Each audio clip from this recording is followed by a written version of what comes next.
Okay, so what we have here is a test machine.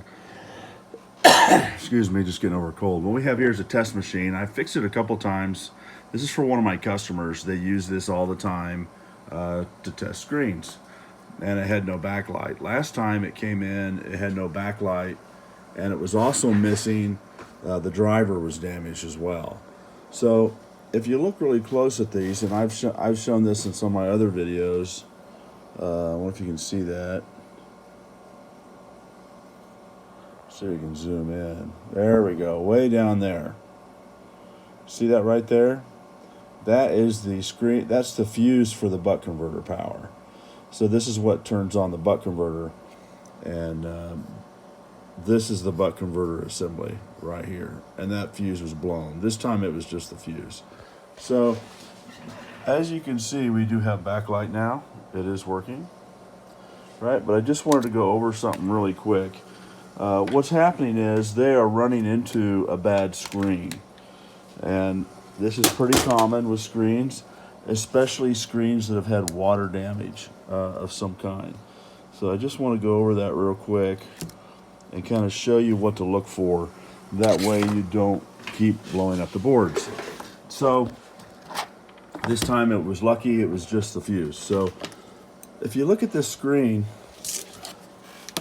all these MacBook Airs have this LVDS connector. See this?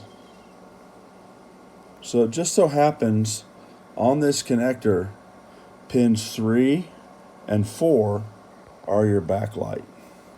So let's zoom in on that. So from the left, with the connector pointing away from you, okay, the connector needs to be pointing away from you. But from left to right,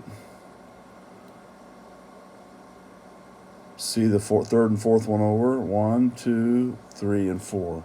See if I can get a fine tip to go in there and point them out. It's a little hard because these are so small. See, there's 3 and 4, these two together. And those pins, you have to check those pins in diode mode first. It won't always show up in ohms mode, but it will always show up in diode mode. And the way you check those pins, you use some really fine probes. And sometimes it's easier to do this with it plugged into the board. Not powered up, but plugged into the board, because you can get your probes on them even if they're big. So you see right here, these two connect.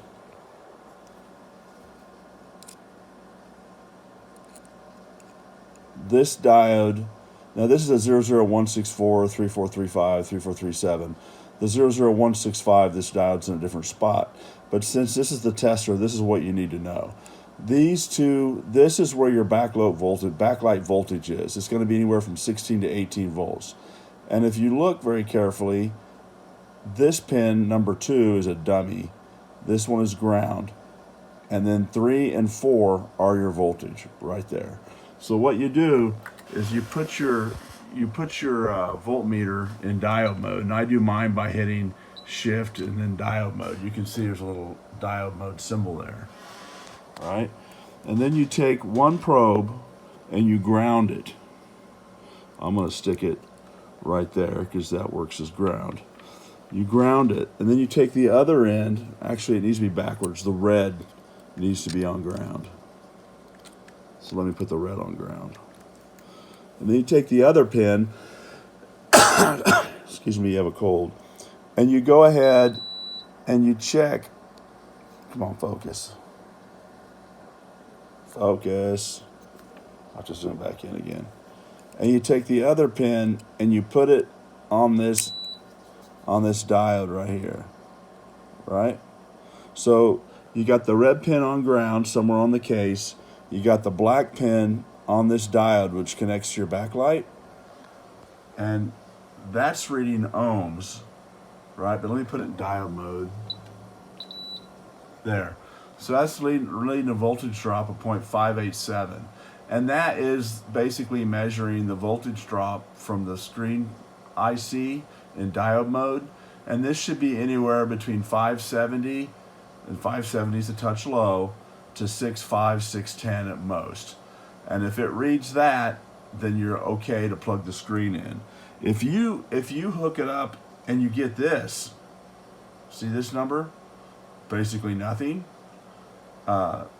Don't turn power on, because you're going to blow it up again, because that's basically indicating there's a short. So whenever you test a screen and you don't know where it came from, you need to go ahead, plug the screen in. Don't plug the machine in.